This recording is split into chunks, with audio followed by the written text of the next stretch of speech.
Hello all of you, welcome back to my channel. मैं आज आप लोगों के लिए लेकर आ चुकी हूँ एक कलेक्टिव रीडिंग जिसका टॉपिक रहने वाला है कि क्या वह आप पर नज़र रख रहे हैं, यानी कि क्या वह आपको स्टॉक कर रहे हैं। ठीक है, हम ये देखने की कोशिश करेंगे। ये रीडिंग जनरल है, तो हो सकता है आपसे रेजोनेट करे या ना करे, आपको ओपन माइंडेड होकर सुनना होगा। यह रीडिंग सभी ज़ोडिएक साइंस के लिए है, हर उम्र के व्यक्ति के लिए है और टाइमलेस है, यानी जब भी आप इस वीडियो तक पहुँचेंगे यह आपसे तभी रेजोनेट करेगा। अगर आप ड्रीम टैरो चैनल पर पहली बार आए हैं और आपने अब तक सब्सक्राइब नहीं किया है तो सब्सक्राइब जरूर करें और बेल आइकन को प्रेस करना ना भूलें। और व्यूअर्स, एक और ज़रूरी बात, मैं पर्सनल रीडिंग्स नहीं प्रोवाइड करती हूँ, तो अगर कोई कमेंट्स में आपको कोई भी व्हाट्सएप नंबर, मोबाइल नंबर देता है ड्रीम टैरो की फेक आईडी बना के, मेरी फेक आईडी बना के, तो उसका विश्वास ना करें। वो एक फ्रॉड है, स्कैम है, क्योंकि मैं पर्सनल रीडिंग नहीं देती हूँ और ना ही मैंने यूट्यूब पर कोई कॉन्टैक्ट डिटेल प्रोवाइड किए हैं। चलिए देखते हैं। 5 ऑफ कप्स, ठीक है, क्या वह आप पर नजर रख रहे हैं? Let's see. Queen of swords, okay, 9 of wands,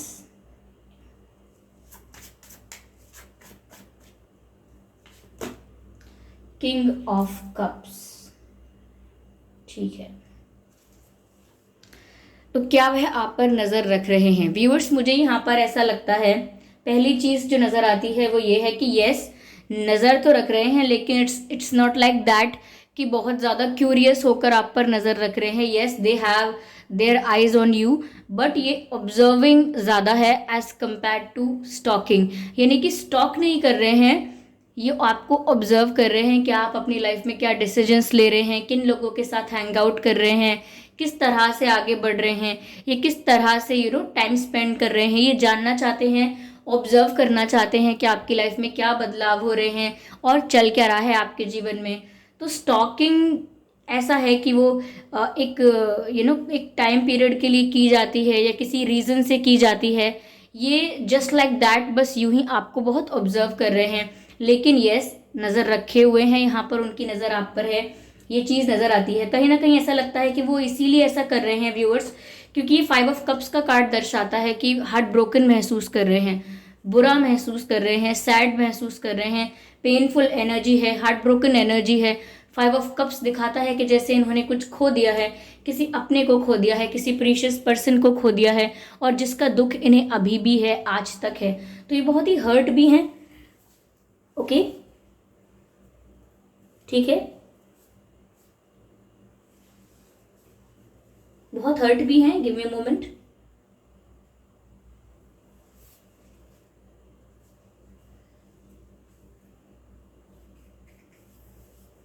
yes viewers, तो ये समय बहुत हर्ट भी हैं, दुखी भी हैं, क्योंकि कहीं ना कहीं उन्हें लगता है कि उन्हीं का दिल टूट गया है। उन्होंने जो भी कुछ करना चाहा, जैसा भी कर रहे थे, चाहे मिस्टेक्स कर दी उन्होंने, ये कुछ और एक्सपेक्ट किया था लेकिन हो कुछ और गया। यू नो ऐसा होता है कि कभी कभी हम अपनी प्लानिंग ऐसी करते हैं कि हमें लगता है सब कुछ हमारे अकॉर्डिंग होगा, लेकिन वो होता नहीं है, उसका कुछ और ही आउटकम निकल आता है, या जो हम सोचते हैं उसकी जगह कुछ और होने लगता है, या लोग कुछ और समझ लेते हैं। तो ऐसा लगता है मिस्टेक्स तो इनसे हुई हैं, और कहीं ना कहीं इसका रियलाइजेशन भी है, रिग्रेट भी है, लेकिन आपसे बिछड़ने का, आपसे दूर होने का, इनके दिल के टूटने का इन्हें रिग्रेट भी है। तो 5 ऑफ कप्स, अगर आप टैरो रीडिंग अक्सर देखते हैं तो आपको पता होगा कि heart broken feelings, heart broken person को दर्शाता है ये कार्ड, और इसीलिए ये आपको स्टॉक कर रहे हैं, क्योंकि ये हार्ट ब्रोकन है, okay, they are in pen.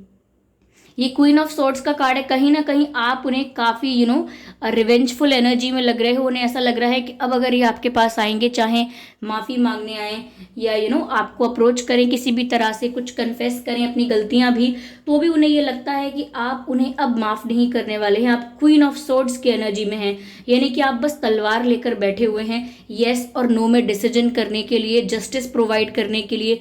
आपको कुछ भी लवली रोमांटिक बातें और ज़्यादा इम्प्रेस नहीं करेंगी। अगर ये आपके पास आएंगे तो हो सकता है आप सवालों की लिस्ट निकाल दें, इतने क्वेश्चन करें कि इन्हें रोस्ट कर दें आप सवाल कर करके, और जब ये जवाब ना दे पाएँ तो आप इनको अच्छे से एक आंसर भी दें, एक मुंह तोड़ जवाब। यानी कि ऐसा लगता है व्यूअर्स कि आप जितना झेल चुके हैं, जितना आपको हर्ट हुआ है, अब उस सबसे आप ऊपर उठ चुके हैं, यू आर बिकमिंग स्ट्रांग, और वो देख पा रहे हैं, जितना वो आपको ऑब्जर्व कर रहे हैं, जितना वो आपको स्टॉक कर रहे हैं, उन्हें ऐसा ही लग रहा है कि आप क्वीन ऑफ सोर्ड्स की एनर्जी में आ रहे हैं, very strict, very discipline, very straight forward and brutally honest.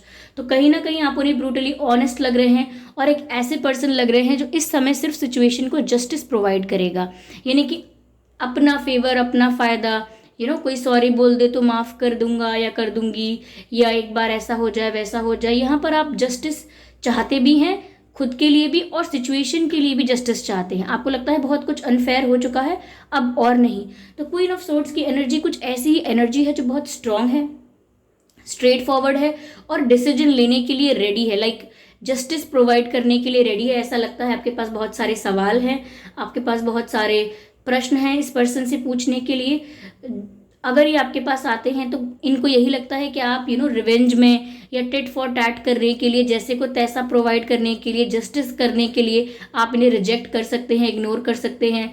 तो ये इस चीज़ के बारे में भी डर रहे हैं कि अब ये जितना स्टॉक कर रहे हैं आपको, जितना आप पर नज़र रखे हुए हैं, इन्हें ऐसा ही लग रहा है कि आप आगे बढ़ रहे हो, you are just growing and growing. इन्हें नहीं लगता कि आप पीछे मुड़कर देख भी रहे हो या आप मूव ऑन नहीं करोगे। इन्हें लगता है कि आप मूव ऑन कर चुके हो या कर रहे हो, आगे बढ़ रहे हो, करियर में फोकस कर रहे हो, अपने गोल्स पर फोकस कर रहे हो, बहुत ही एम्बिशियस होते जा रहे हो, अपने आप को चेंज कर रहे हो आप। तो वो देख सकते हैं आपकी पर्सनालिटी में ये बदलाव, और इसीलिए डर भी रहे हैं कि अगर ये अब आपके पास आते हैं तो इससे इन्हें कोई फ़ायदा नहीं होगा। इनफैक्ट आप इन्हें रिजेक्ट भी कर सकते हो अगर ये आपको बहुत सारी बातें जस्टिफाई नहीं कर पाए, क्लियर नहीं कर पाए। So you are going to just reject them, ऐसा इनको लगता है। तो इन्होंने जैसा किया है ये वैसा ही फेस कर सकते हैं, इसीलिए आपके पास कुछ क्लियर करने, कुछ कन्फेस करने आ भी नहीं रहे हैं। ऐसा लगता है यहाँ भी कि व्यूअर्स ये इनके पास ऑलरेडी बहुत सारे लोग हैं जो इनको अटेंशन भी दे रहे हैं और कंसर्न भी हैं आपके पर्सन के लिए। ये लोग आपके पर्सन की फैमिली भी हो सकते हैं, कोई पास्ट पर्सन भी हो सकता है, कोई कार्मिक पार्टनर भी हो सकता है, या कोई नए लोग भी हो सकते हैं इनकी लाइफ में जिन्होंने कुछ ही समय पहले इनकी लाइफ में एंटर किया है। तो बहुत सारा काम भी है इनके पास, यानी कि बिजी भी हैं, काफ़ी सारी चीज़ें पेंडिंग हैं करने के लिए, और काफ़ी सारे लोग हैं इनके केयर करने के लिए, इन्हें अटेंशन देने के लिए, but still they are not satisfied with that. यानी कि इनकी लाइफ में ऑलरेडी जो भी है ये उसके साथ सेटिस्फाइड नहीं है, ओके। और they are just looking for you, यानी कि जो ऑलरेडी इनके पास अब है ये उसकी वैल्यू नहीं कर रहे हैं, उस पर इनका ध्यान नहीं जा रहा है, चाहे वो पर्सन हो, कोई सिचुएशन हो, कोई फैसिलिटी हो, कोई कंफर्ट हो। They are not just satisfied with that, उन्हें अब आप चाहिए। They are observing you, they are stalking you, कि जब से रियलाइजेशन हुआ है इन्हें कि इनकी गलती थी, they have lost something very precious, तो अब ये सिर्फ आप पर नज़र रख रहे हैं अपने बाकी सारी चीज़ों को इग्नोर करके, ठीक है।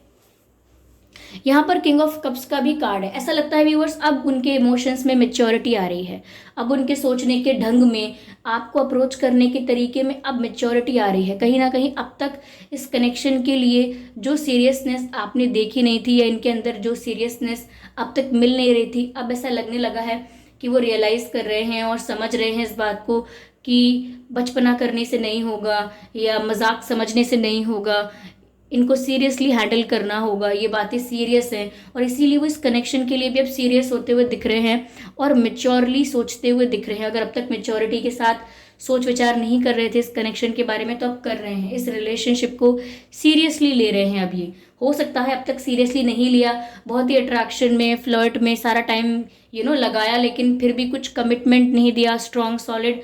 तो अब ऐसा लगता है कि मेच्योर एनर्जी में आ रहे हैं ये, ठीक है। Now we can see that, या व्यूअर्स आपके पर्सन के नाम में जी हो सकता है, जी for gun, GISKLMNRDI,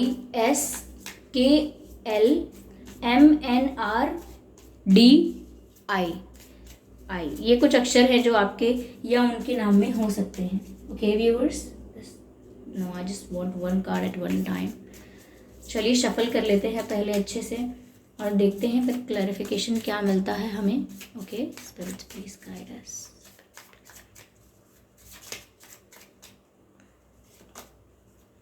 fighting, yes. Awareness, of course. मैंने कहा ना स्टॉक नहीं करे, they just want to get aware about you. Observe कर रहे हैं आपको कि आप कर क्या रहे हैं, कॉन्शियस। ओके, सोच समझ कर करेंगे व्यूअर्स जो भी करेंगे ये। Okay, what else, compromise.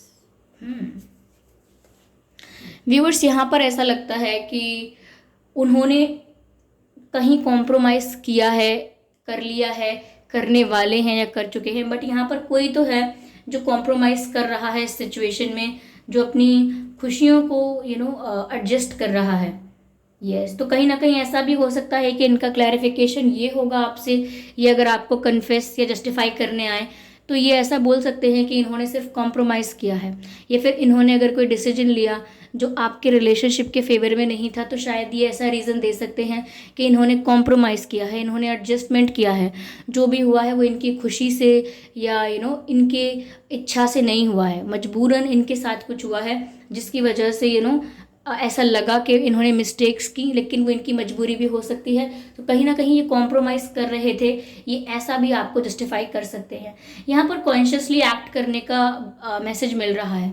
ऐसा लगता है व्यूअर्स कि अगर ये अब आपको अप्रोच करते भी हैं तो जो इनके मन में डर है कि आप इन्हें किस तरह से ट्रीट करेंगे, अगर ये कम बैक करते हैं तो किस तरह से आप इन्हें हैंडल करेंगे, किस तरह से सिचुएशन होगी, तो ये बहुत सोच समझ कर स्टेप लेंगे। अगर ये फ्यूचर में आपकी तरफ कोई स्टेप लेने का सोच भी रहे हैं, आपकी तरफ आने का सोचेंगे भी, तो इन्हें पता है कि आप किस एनर्जी में हो। आप बहुत इमोशनल, वल्नरेबल, वीक एनर्जी में अब हो नहीं, तो आप स्ट्रॉन्ग एनर्जी में हो, कॉन्फिडेंट एनर्जी में हो, और काफ़ी स्ट्रिक्ट और स्ट्रेट फॉरवर्ड एनर्जी में हो, और ऑनेस्ट एनर्जी में हो। आप यहाँ पर एक जज की तरह जस्टिस प्रोवाइड करने वाले हो, तो वो समझ के आएंगे कि उन्हें क्या स्टेप लेना चाहिए, ऐसी क्या बात नहीं करनी चाहिए जिससे आपको गुस्सा आ सकता है, क्योंकि ऑलरेडी उन्हें ऐसा लग रहा है कि आप गुस्से में हो, आप नाराज़ हो, ऐसा लगता है। तो मुझे लगता है कॉन्शियसली स्टेप लेंगे, जब भी आपके लिए लेंगे, इमोशनल होकर ये कोई स्टेप नहीं लेंगे आपके लिए कि इमोशंस में आके कोई वादा कर दिया, इमोशंस में आके कोई एक्शन ले लिया। ये कॉन्शियसली सोचेंगे आराम से, तब प्लान करके, स्ट्रैटेजाइज करके आपकी तरफ कोई डिसीजन या कोई एक्शन ले सकते हैं। यहाँ पर अवेयरनेस की बात भी है। ऐसा लग भी रहा है कि कोई छुप के देख रहा है, तो ये छुप छुप के आप पर नज़र रख रहे हैं जस्ट टू गेट अवेयर कि आपकी लाइफ में चल क्या रहा है। ऐसा नहीं है कि किसी एक पर्टिकुलर रीज़न से ही ये स्टॉक कर रहे हैं क्योंकि आप इन्हें गुड लुकिंग लगते हो या इन्हें देखना है कि आप आजकल किसके साथ हो। It's not like that. ये आपको इसलिए स्टॉक कर रहे हैं क्योंकि इन्हें जानना है कि आपकी ओवरऑल लाइफ में चल क्या रहा है। लाइक आप एज अ पर्सन किस तरह से चेंज हो रहे हो, आपका लाइफस्टाइल कैसे चेंज हो रहा है, आपके प्रेफरेंसेस, आपकी जो संगत है, आपका जो सर्कल है, फ्रेंड सर्कल, वो किस तरह से चेंज हो रहा है। एज अ पर्सन आप अब कैसे बन रहे हो, वो नज़र रख रहे हैं यहाँ पे। They just want to get aware about you. वो जानना चाहते हैं, अवेयर होना चाहते हैं कि आपकी लाइफ अब कैसी है, आपका सोचने का नज़रिया, तरीका अब कैसा है, ताकि अब वो आपसे बात करने आए फ्यूचर में तो उन्हें पता हो कि अब आपकी सोच कैसी है और अब आप किस तरह से डील करेंगे सिचुएशन को। उन्हें एक आइडिया मिल जाएगा। तो वो अवेयरनेस के लिए, they just want to get aware. ठीक है, यहाँ फाइटिंग का कार्ड भी है व्यूअर्स। कहीं ना कहीं ऐसा हो सकता है कि जो भी जहाँ भी इन्होंने कॉम्प्रोमाइज़ किया है, या जो भी थर्ड पार्टी इशू है, जो भी इंटरफेरेंस है, आउटसाइड इंटरफेरेंस है, ऐसा लगता है उसके साथ आपके पर्सन को टफ फाइट देनी पड़ेगी। जो भी ये लोग हैं, जो भी ये थर्ड पार्टी सिचुएशन है, उसको डील करने के लिए, उसको रिमूव करने के लिए आपके पर्सन को टफ फाइट देनी होगी। इस चीज़ का भी उन्हें रियलाइजेशन है, तो वो टफ फाइट देंगे। ओके, जिस भी चैलेंजेस को उन्हें फेस करना होगा, जिस भी हर्डल्स को उनको रिमूव करना होगा, उसके लिए वो अपने आप को प्रिपेयर भी कर रहे हैं मेंटली, और वो कहीं ना कहीं कन्विंस कर रहे हैं खुद को कि अगर ज़रूरत पड़ती है तो उन्हें टफ फाइट देनी होगी अपनी खुशी के लिए। आगे ज़्यादा समय तक कॉम्प्रोमाइज़ करके नहीं चलेगा। So it's like that. Okay, या चलिए देखते हैं कि डिवाइन यहाँ पर क्या गाइड कर रहे हैं व्यूवर्स। ओके, ये कार्ड अनफोल्ड हो गया है। शफल करना स्टार्ट ही किया था मैंने कि ये कार्ड अनफोल्ड हो गया, और ये कार्ड कहता है कि द सिचुएशन विल इम्प्रूव, यानी कि जो भी सिचुएशन है वो इम्प्रूव होगी अभी व्यूवर्स। इसमें बहुत स्कोप है कि कनेक्शन ठीक हो सकता है, सब चीज़ें ट्रैक पर आ सकती हैं। तो अगर आप होप लूज़ कर रहे थे या फेथ लूज़ कर रहे थे, तो होप लूज़ मत कीजिए, क्योंकि दिस सिचुएशन विल इम्प्रूव। ये एक अश्योरेंस मिला है, ये ईश्वर से आपको एक मैसेज मिला है कि ये सिचुएशन इम्प्रूव होगी आगे। ओके, इसमें जो भी हो रहा है वो आपके बेटरमेंट के लिए ज़रूर हो रहा है। One more card. फॉरगिवनेस। कहीं ना कहीं व्यूअर्स यहाँ पर आपको इन्हें माफ़ करने की ज़रूरत है। If you want this situation to improve, अगर आप चाहते हैं सच में इस कनेक्शन का आगे स्कोप बना रहे, सच में चीज़ें ट्रैक पर आ जाएं, सब कुछ वापस ठीक होने लगे, ये जो भी रियलाइज़ कर रहे हैं ये उसको रियलाइज़ करके आपको अपोलोजाइज भी करें, कन्फेस भी करें, उसके लिए बहुत ज़रूरी है कि आप इन्हें माफ़ ज़रूर कर दें। चाहे ये माफ़ी मांगने आते हैं नहीं आते हैं, आप मन ही मन इन्हें माफ़ कर दें ताकि एक एनर्जी क्रिएट हो, पॉजिटिव एनर्जी, कि ये रिश्ता आगे ग्रो कर पाए। Okay viewers, that's what I can see here. तो अभी के लिए व्यूअर्स मुझे यही मैसेजेस यहाँ पर मिल रहे थे। आई होप ये रीडिंग आपके लिए रिलेटेबल रही है, इस रीडिंग ने आपको हेल्प किया है, गाइड किया है। अगर किया है तो वीडियो को ज़रूर लाइक करें, सब्सक्राइब करें ड्रीम टैरो चैनल को, और बेल आइकन को प्रेस करना ना भूलें ताकि जब भी मैं कोई रीडिंग लेकर आऊँ सबसे पहले आप उसे देख पाएँ। ये रीडिंग एक्यूरेटली 100% रेजोनेट हुई है तो बताएं, कुछ परसेंट हुई है तो भी बताएं, और अगर बिल्कुल नहीं हुई तो भी आप कमेंट करके बता सकते हैं। और ध्यान रखें कि मैंने यूट्यूब पर कोई भी कॉन्टैक्ट नंबर, कोई भी मोबाइल नंबर, कोई भी कॉन्टैक्ट डिटेल नहीं दिया है। तो अगर कोई फेक आईडी बना के आपको कोई व्हाट्सएप नंबर, कॉन्टैक्ट नंबर देता है तो उसका विश्वास ना करें। ओके, चलिए फिर मिलते हैं अगली रीडिंग में। तब तक के लिए bye bye family, bye bye angels, love you all, bye bye.